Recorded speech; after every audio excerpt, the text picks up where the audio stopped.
লাভ নেই, এরপরেও আপনার জীবন চলছে কোরআনবিহীন। আমি আপনার কাছে জানতে চাই, আপনি কি মানুষের ভেতরে আছেন? পৃথিবীতে যত সৃষ্টি আপনি দেখতে পাচ্ছেন, কোন সৃষ্টিকে আল্লাহ ভালো মন্দের জ্ঞান দেয়নি। যাদেরকে আমার আল্লাহ ভালো মন্দের জ্ঞান দয়া করে দিয়েছে তারা মানুষ। তারা কি? আরো জোরে বলেন। কোন গরু, কোন ছাগলকে, কোন কুকুর, কোন শুকুরকে আল্লাহ ভালো মন্দের জ্ঞান দেয়নি। আমার আল্লাহ যাদের দিয়েছে তাদের নাম মানুষ। ফাআলহামাহা ফুজুরাহা ওয়া তাকওয়াহা। বলেন আল্লাহু আকবার। সূরা শামসের 8 থেকে 10 নম্বর আয়াতে পাবেন। আল্লাহ পাক বলেন, অতঃপর ভালো মন্দের জ্ঞান আমি আল্লাহ যাদেরকে দিয়েছি তাদের নাম মানুষ। মানুষ এই ভালো মন্দের জ্ঞান পাবার পরে যদি ভালোটা গ্রহণ করতে না পারে, ওরে আর মানুষ বলা যায় না। আমার আল্লাহর নিজের ঘোষণা, ও আর মানুষ না। সার পাওয়ালা চতুষ্পাদ জন্তু জানোয়ার কুত্তার চেয়েও খারাপ। সূরা আরাফ 7 নম্বর সূরা 9 নম্বর পারার 13 নম্বর পৃষ্ঠার প্রথম নম্বর লাইনের 179 নম্বর আয়াতের শেষ অংশে পাবে। আল্লাহ পাক বলেন, ভালো মন্দের জ্ঞান পাবার পরে কোন মানুষ যদি ভালোটা গ্রহণ করতে না পারে, উলাইকা কালানাম। উলাইকা শব্দ লাগিয়ে আল্লাহ দেখালেন এই মানুষগুলোই, এই লোকগুলোই, ওরা আর মানুষ না, ওরা চতুষ্পাদ জন্তু জানোয়ার, বালহুম আদম, তার চেয়েও খারাপ। কে বলছেন? দুঃখ নিয়ে বলতে হয়, এই দেশে অনেক মানুষ আছে ভালো মন্দের জ্ঞান পাবার পরে ভালোটা নিতে চায় না, আরো বিরোধিতা করে। না এত রাম করে মিঠা পুকুরে নেই, আপনাদের তাই চাই কিরে নেই। উনি নিজেও জানে ওনার এই পথ জাহান্নামে যাবার পথ। উনি নিজেও জানে এই পথ ওনারে বাঁচাতে পারবে না।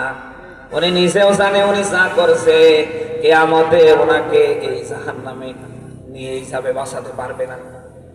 উনি নিজেও জানে এই পথটা ভালো পথ, এই পথে যদি আমি থাকি অবশ্যই এই পথ আমাকে জান্নাতের পথ দেখাবে। এরপরে এই দেশে অনেক মানুষ আছে ভালোটার বিরোধিতাই করে যাচ্ছে। বলেন, সারা বাংলাদেশে আওয়াজ উঠেছে 54 বছরে সবার শাসন দেখা শেষ, সামনে ইসলামের বাংলাদেশ। হিন্দু বৌদ্ধ খ্রিস্টানরা পর্যন্ত এই কথা বলছে, সবার শাসন 54 বছরে দেখা শেষ, সামনে ইসলাম পন্থীদের বাংলাদেশ। যেখানে হিন্দু বৌদ্ধ খ্রিস্টান সংখ্যালঘু যারা, ওরা চায় এই দেশটা আগামীতে ইসলামপন্থীদের হাতে থাক। ওরা ওপেনে বলছে মায়ের কোলে সন্তান যেরকম নিরাপদ থাকে, আগামীর এই দেশটা যদি ইসলামপন্থীদের হাতে থাকে, অন্তত সংখ্যালঘুরা আমরা এই দেশে নিরাপদ থাকতে পারবো।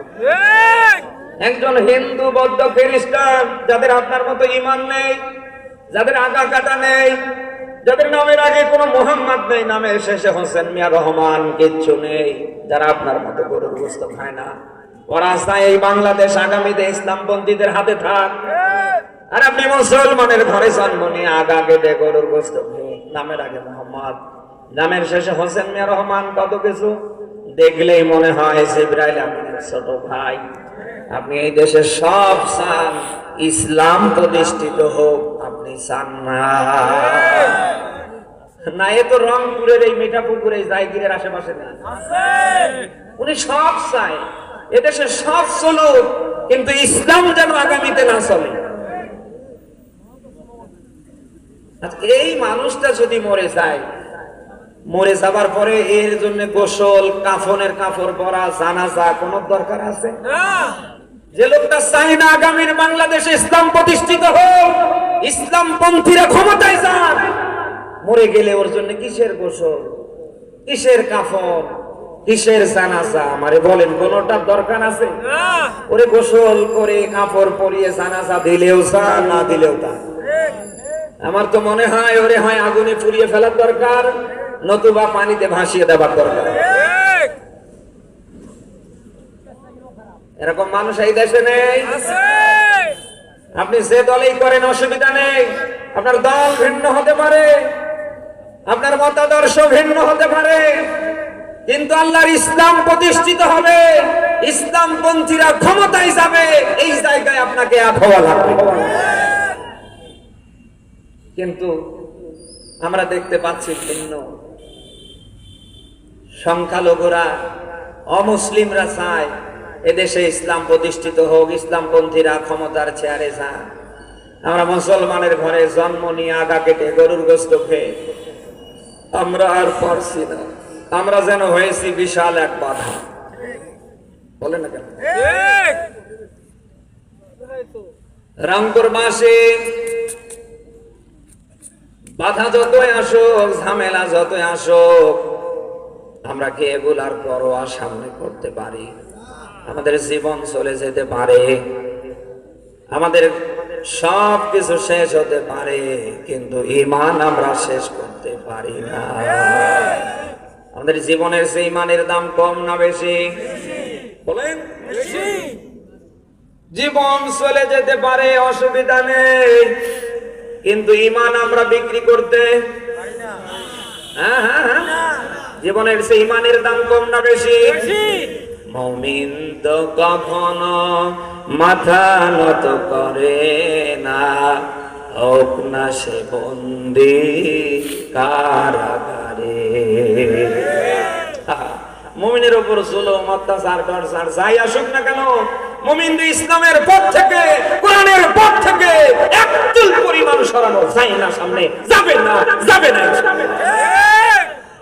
এই ১.৫ দশক যারা ক্ষমতায় ছিল, মুমিনদের এই দলটার উপরে, ইসলামপন্থীদের উপরে কত চিরুনি অভিযান চালিয়েছে, এরপরেও তাদের একচুল পরিমাণ ইসলাম থেকে আলাদা করতে পারে। চোখের সামনেই তাদের নেতা কর্মীদেরকে ফাঁসি দিয়ে মারা হয়েছে, এরপরেও তাদেরকে দিন থেকে, ইসলামের পথ থেকে একচুল পরিমাণ জালিমরা আলাদা করতে পারে নাই। ওদের সামনে ওদের ভাইদেরকে, নেতাদেরকে যত মেরেছে, যত জুলুম, অত্যাচার, টর্চার করেছে, ঈমানের স্পিরিট তত বেশি যেন আল্লাহ বাড়িয়ে দিয়েছে। ভয় পায় কারা? মুনাফিক যারা। পৃথিবীতে সবচেয়ে ভীতু জাতি হচ্ছে মুনাফিক যারা। ওরা এদেশে তো মুনাফিক নেই। আজকে মাথার টুপি, মুখের দাড়ি, পোশাক আশাক দেখে বোঝার কোন কায়দা নেই কে মুমিন কে মুনাফিক আছে। মুমিন আছে মানে ওনার মাথায় টুপি, আমার মাথায় টুপি, ওনার পরনেও জুব্বা, আমার পরনেও জুব্বা। পোশাক দেখে বোঝার কোন কায়দা নেই কে মুমিন কে মুনাফিক। সত্যিকার অর্থে মুমিন আর মুনাফিককে যদি আপনি চিনতে চান, কোরআন ডাকবে কি লাগবে না? দেখতে একই রকম, কিন্তু ভিতরটা মুনাফিকি দেখি। বলেন না কেন? এই বাংলাদেশের বর্তমান অবস্থা দেখতে পাচ্ছি, এই ১.৫ দশকে জালিমদের সময় এক শ্রেণীর টুপিওয়ালা, মাথা পোটা মুনাফিকরা ওই দলের দালালি করেছে, সব সময় দলের পক্ষে কথা বলেছে। কোন রকম ওদের একটু পতন হতে না হতে এখন পল্টি খেয়ে যেন আর একটা দলের দালালি শুরু করেছে। মাথায় বলেন, বলেন, মাথায়, মুখে, পরনে, দেখলে মানে জান্নাত থেকে পালিয়ে এসেছে। ফতোয়াবাজি শুরু করেছে, অমুক দলের ভোট দেয়া যাবে না, কেন? ঈমান থাকবে না, হারাম। অথচ ওনারা এমন এমন দলের সাথে ঐক্য করছে যারা ইসলামী শরিয়া বিশ্বাস করে না। এরকম মাথা মোটা মুনাফিকরা তখনও ছিল, এখনো আছে, কিয়ামতের আগ পর্যন্ত থাকবে। কিন্তু মুনাফিকরা তখনও সফল হয়নি। এখন থেকে কিয়ামতের আগ পর্যন্ত একটা মুনাফিকের বাচ্চাও বাংলার মাটিতে না, তামাম পৃথিবী জুড়ে সফল হয় না, হবে না ইনশাআল্লাহ। বিজয় মুমিনদের তখনও এসেছিল, সামনেও আসবে ইনশাআল্লাহ। আমরা কি সেই মুনাফিক হতে চাই ভাই? মুনাফিকদের একুলো নেই, ওকুলো নেই। আল্লাহ বলেন এরা দোদুল্যমান, মুযাবযাবিনা বাইনা যালিকা হাউলাই ওয়ালা ইলা হাউলা। ওরা এদিকে একবার, ওদিকে একবার, পানি যেদিকে, ছাতা ওদের সেদিকে। বলে না কেন? ১.৫ দশকরা জালিমের পাশে এসেছে, জালিমের পক্ষে ফতোয়া দিয়েছে, আর মাজলুম ইসলামপন্থীদের বিপক্ষে ওরা ফতোয়া দাঁড় করেছে। ঠিক একই ভাবে আজও ওই মাথা ফোটা মুনাফিকের বাচ্চারা এক দলের পক্ষে ফতোয়া দিয়ে যাচ্ছে, আর এক দলের বিরুদ্ধে তারা ফতোয়াবাজি শুরু করেছে। খুব বেশি বানিয়ে